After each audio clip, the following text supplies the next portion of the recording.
To Matt Whitaker. He's the was the acting attorney general under Donald Trump, and he joins us now. Matt, I'm glad to have you with us. Hey, well. Let's go into what would it need, Matt? Walk me through the process of accomplishing a search warrant for the FBI to execute a raid on a former president. Who would have to approve, and what type of burden would they have to shoulder on an evidentiary basis to send FBI agents into Mar-a-Lago?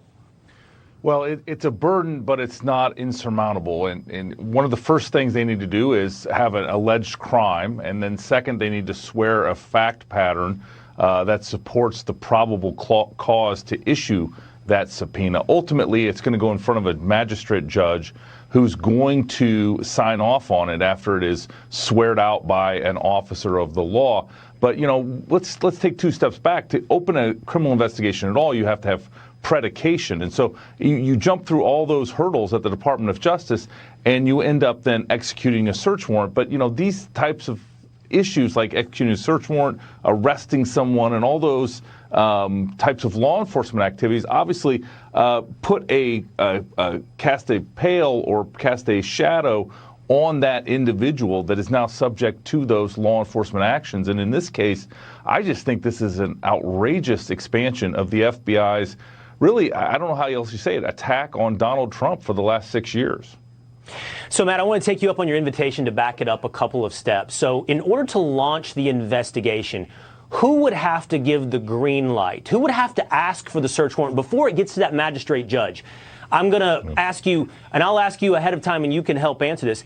It would, I would assume, require the director of the FBI, perhaps the Attorney General Merrick Garland. Would it, in your estimation, go as high as to the White House and the President of the United States, Joe Biden? Yeah, I would be surprised if this Department of Justice allowed Joe Biden to be involved. That would obviously be a line that shouldn't be crossed in a criminal investigation. But yes, I would expect that Chris Wray and Merrick Garland both signed off on the criminal investigation of Donald Trump.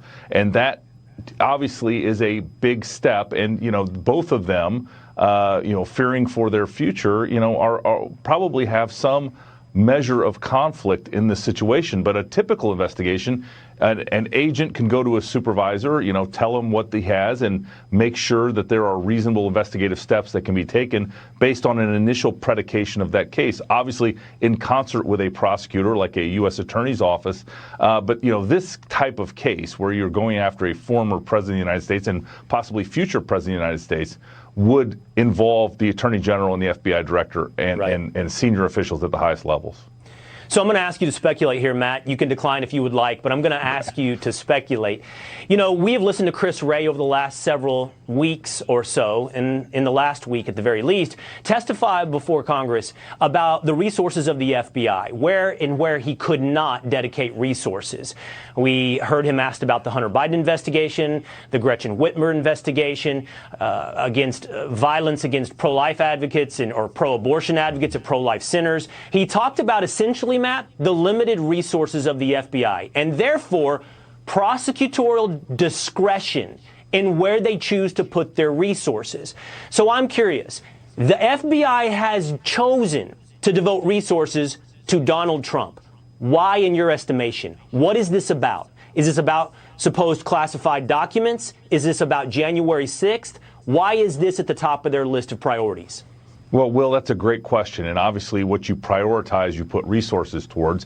And if you had many FBI agents at Mar-a-Lago today, that took away from other things that those agents could be working on, including violent crime in our major cities. But you're right. The Department of Justice and the FBI appear to be focusing a lot of resources on January 6th and on Donald Trump and the previous administration. And it's hard not to believe that these are politically motivated. Like I have spent 7.5 years at the Department of Justice. It's an institution that should be trusted, but they have eroded that trust to a point now where I think they, to your point earlier, they have a burden to demonstrate that this investigation is not completely politically motivated after Hillary Clinton walked scot-free for the last 7 years. Matt, and I don't know how they satisfy that burden. At a minimum, Matt, it would require some form of a guilty verdict in some court of law. But what we've seen over the past several years is the power of allegation, a simple investigation. And without at a minimum, a guilty verdict, but I would say the burden is probably more heavy than that, because the American people have to look at the inconsistencies, which you and I are both talking about, right? Hunter, pro-abortion violence at pro-life centers, whatever, limited resources. And we cannot help but see, because of these hypocrisies, partisan application of law enforcement. Yeah, you're absolutely right. And I think this is where the American people need to ask very difficult questions. Congress needs to ask very difficult questions, because at the end of the day, if they're really planning on bringing Donald Trump to Washington, D.C., in front of a Washington, D.C. jury and a Washington, D.C. judge, this republic is maybe not strong enough to bear that burden ultimately. But we will see. The FBI is into an unprecedented area. The Department of Justice under Democrats' leadership, I think, is going into a very dangerous field right now. Matt, what happens next? What happens next? Will we hear from the DOJ and the FBI on why this raid occurred? Yeah, I would expect that we're not going to hear much from the Department of Justice. I can't imagine that FBI is used just to enforce the archives, authority to have the presidential records. They certainly didn't seem to care much about Hillary Clinton's records at the time. And so I just think, it's going to be a very quiet, uncomfortable period for some time. And, I think everybody needs to be ready for what happens next. And one last question, Matt. You were acting attorney general. You have an expansive view of American history. In your estimation, we heard from Stephen Miller a little bit earlier that in his estimation, he can't find another example of something like this in American history. Can you? I can't, and I think this is unfortunately we've crossed the Rubicon to some extent, where previous administrations are now investigated and previous presidents are investigated by the next administration. This is something from banana republics, not the United States of America. Matt Whitaker, that's exactly what we've begun to hear. Banana republic. Thank you so much. Thank you.